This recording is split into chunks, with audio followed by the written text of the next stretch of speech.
Assembling an extension cord. Materials to be used: wire, an outlet, a plug, side cutter pliers, screwdriver. Open and remove the screw of the outlet using a screwdriver.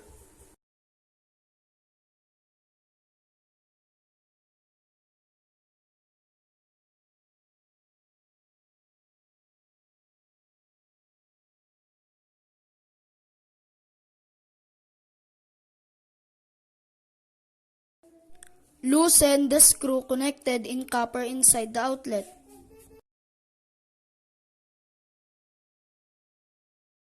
Remove a notch at the end of wire. Slightly twist the copper wire clockwise and bend the copper wire in curved shape.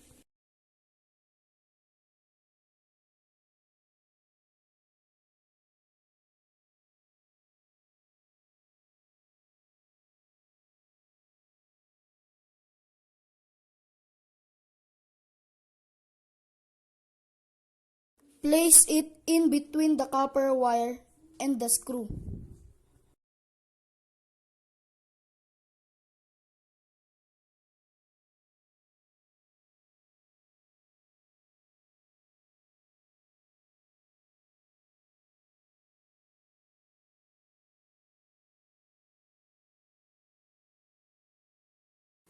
Tighten the screw.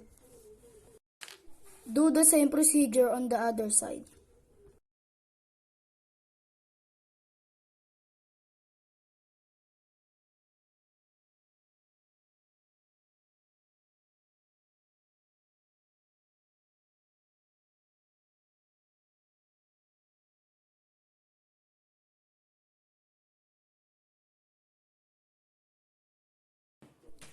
Cover the outlet and tighten the screw.